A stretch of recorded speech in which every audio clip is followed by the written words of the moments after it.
अरे भाई ये देखो ना, ये पिछले कुछ दिनों से मीडिया वाले कोरोना वायरस की कितनी फालतू खबरें छाप रहे हैं। इन खबरों को देखकर मुझे तो अब लगता है कि सारे मीडिया कर्मी पागल हो चुके हैं। नहीं नहीं, ऐसा कुछ नहीं है और इन खबरों में बिल्कुल सच्चाई है।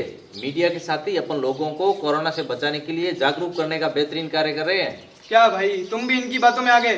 तुम ये तो जानते हो ना कि ये कोरोना वायरस किस तरह के लोगों में होता है? नहीं भाई, मुझे नहीं मालूम, तुम बताओ। अच्छा वो देखो बाहर, वो जो भिखारी जा रहा है ना, इन जैसे गरीब लोगों की वजह से ही तो आज हमारे देश में ये स्थिति उत्पन्न हो गई है। वरना हम तो अमीर लोग हैं, हमको तो कोरोना वायरस छू भी नहीं सकता। वाह भाई, तुम्हारी सोच को सलाम है। शायद तुझे मालूम नहीं, बॉलीवुड की मशहूर गायिका कनिका कपूर को भी कोरोना हो गया है। वो अभी अस्पताल में भर्ती है। बीमारी अमीरी या गरीबी देखकर नहीं आती है। अरे यार अब तुम पागलों की तरह बात कर रहे हो। खैर छोड़ो इस कोरोना वायरस को, चलो बाजार घूमने चलते हैं। नहीं भाई, मैं कहीं नहीं चलूंगा। क्यों, अब क्या हो गया? सरकार ने हम सबको कोरोना से बचाने के लिए लॉकडाउन की घोषणा कर रखी है। अरे यार तुम्हें कितनी बार समझाऊं, ये कोरोना वायरस की बीमारी का हवाला देकर ये सरकार, डॉक्टर, पुलिस और मीडिया कर्मी सब अपना उल्लू सीधा कर रहे हैं और कुछ भी नहीं है। तुम भी बड़े लिखे होकर के कैसी बातें कर रहे हो। बड़े शर्मनाक बात है कि तुम जैसे लोगों की वजह से ही ये पूरी दुनिया के अंदर फैल रहा है। तो अब क्या पूरा दिन कोरोना कोरोना ही चिल्लाते रहोगे या बाजार भी चलना है? भाई तुम जिद करोगे तो मैं चलता हूँ, मगर मैं रुमाल लगा के चलूंगा।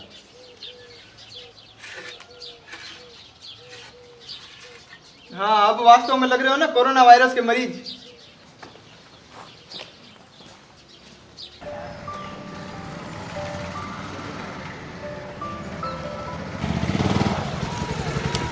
कहाँ जा रहे हो आप लोग? बाजार जा रहे थे सर। आपको पता नहीं कोरोना को लेकर गवर्नमेंट ने लॉकडाउन कर रखा है?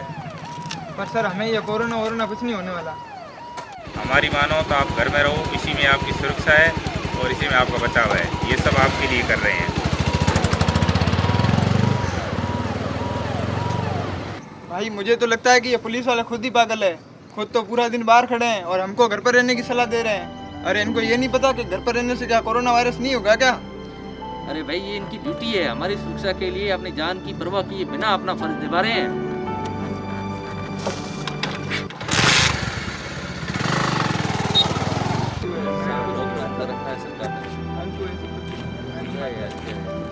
अरे बेटा, संक्रमण बहुत तेजी से फैल रहा है, मुंह पे मास्क लगाना बहुत जरूरी है। हाँ डॉक्टर साहब, आप भी माहौल बना रहे हैं ताकि इस कोरोना वायरस के चक्कर में अपना घर भर सकें। अरे आप शुरू से यही तो काम करते आए हैं कि लोगों को गुमराह करके कैसे भी पैसे कमाना।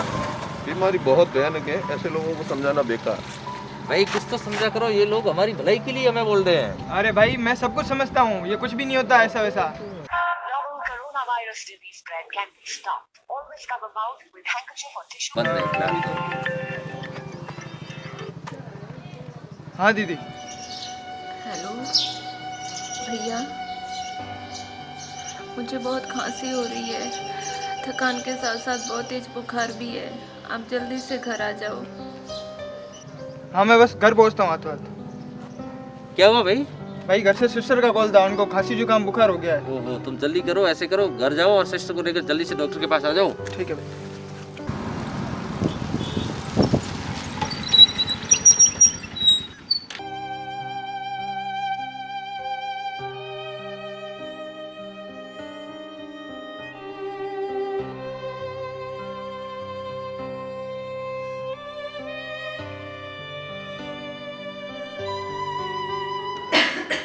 क्या प्रॉब्लम है आपको?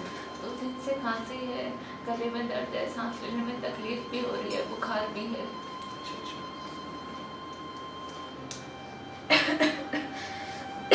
जोर से सांस लीजिए।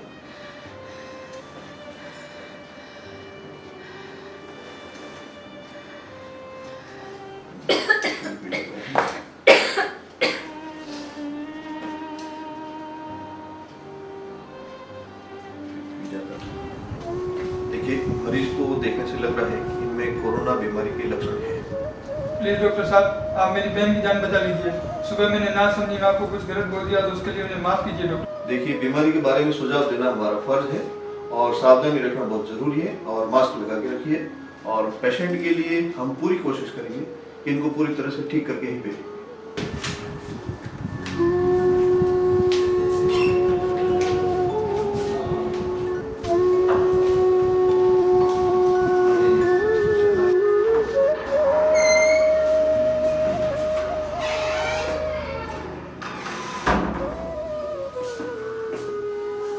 क्या हुआ भाई?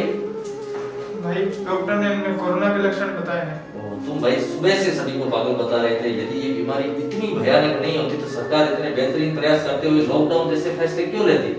मुझे माफ करना भाई, मैं सब समझ गया हूँ और आगे से मैं ऐसी गलती बिल्कुल नहीं करूँगा। मुझसे माफी मांगने की कोई जरूरत नहीं है। माफी तो उन लोगों से मांगो जिनका तुम सुबह से मजाक उड़ा रहे हो। जी भाई। अब मुझे अपनी गलती का एहसास हो गया है और आज सुबह से मैंने जिन भी लोगों का मजाक उड़ाया है उन सभी से मैं माफ़ी मांगता हूँ और उन सभी लोगों के काम को मैं सैल्यूट करता हूँ। देखिए, जैसा इस डॉक्यूमेंट्री में आपने देखा कि एक व्यक्ति की लापरवाही उस पर, उसके परिवार पर और पूरे शहर पर कितनी भारी पड़ी, इसलिए हमको इस बीमारी से लड़ने के लिए अधिक सजग होना पड़ेगा और ज़्यादा सावधानी बरतनी पड़ेगी और अपने सेल्फ कंट्रोल पर जो है जोर देना पड़ेगा। इस समय ये बीमारी जो है हम पूरी मानव जाति की एक कॉमन एनिमी की तरह सामने आई है। जब तक डाउन द लाइन हर एक व्यक्ति ये डिसाइड नहीं कर लेगा कि हमें इस बीमारी को भारत में फैलने से रोकना है, हम इस लड़ाई में सफल नहीं हो पाएंगे। तो जिला पुलिस बाड़मेर की तरफ से मेरा बाड़मेर शहर के और ज़िले के सब वासियों को यही आह्वान है कि आप सब लोग सतर्क रहें, अपने घरों में रहें और डिसिप्लिन फॉलो करें, जिससे कि हम सफलतापूर्वक इस बीमारी के स्प्रेड को रोक सकते हैं। मैं समझता हूं कि इसमें असुविधा होगी, परंतु ये असुविधा एक बहुत बड़ी असुविधा के आगे कुछ भी नहीं है। इसलिए जो मेडिकल स्टाफ, पुलिस, जो प्रशासन की सारे अंग लगे हुए हैं रोकथाम में, उनका हर संभव सहयोग करें और एक जिम्मेदार नागरिक की तरह अपनी जिम्मेदारी निभाएं और स्वयं को सुरक्षित रखें। धन्यवाद।